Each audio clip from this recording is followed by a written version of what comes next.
Ben oui, 2014, octobre 2014, ça fera 10 ans qu'on a ouvert la salle. On a ouvert la salle début octobre 2004.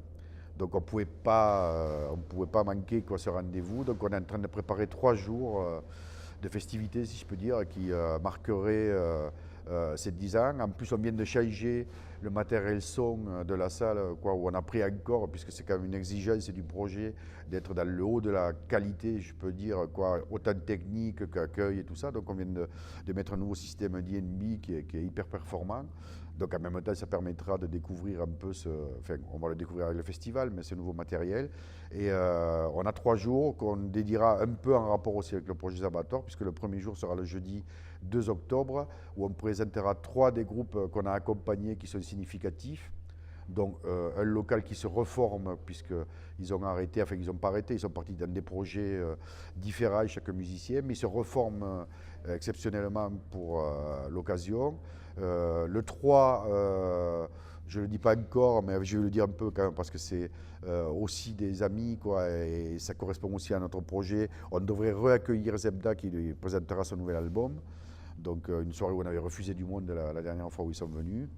Et donc ça serait le vendredi 3 octobre. Et le samedi 4, on partira sûrement sur l'événement qu'on fait entre 2 festivals qui s'appelle After Before Electroshock, avec une grosse nuit électro où on réinvitera, l'objectif de cet anniversaire c'est un peu ça, on réinvitera des gens et des artistes qui nous ont suivis pendant ces 10 ans de programmation. Il faut savoir que pendant 10 ans, on est environ entre 120 et 130 groupes par an, ce qui veut dire qu'en 10 ans, on a accueilli plus de 1200 artistes quoi, dans les locaux des abattoirs, dans tous les esthétiques, puisque l'éclectisme de la programmation est une des piliers du projet des abattoirs. Donc ça sera vraiment le début de saison avec cet anniversaire.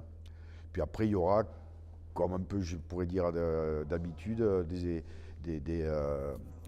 des groupes qui représentent toutes les esthétiques des musiques actuelles et qui sont aussi des valeurs reconnues, voire des légendes dans leur esthétique, mais aussi des groupes émergents. C'est un peu le projet des abattoirs.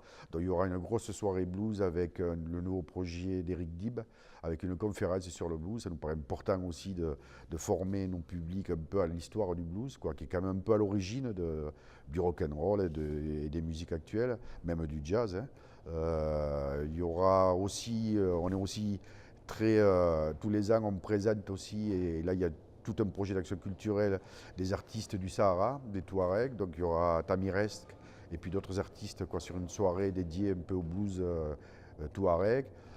Il y aura une grosse soirée hip-hop aussi où on est en train de négocier un groupe légende des années 80-90 qui s'appelle les Freestylers, qui se remontent. Donc voilà, il y aura toujours des tranches de live en entrée libre pour le public où c'est les premières scènes des groupes qui arrivent aux abattoirs.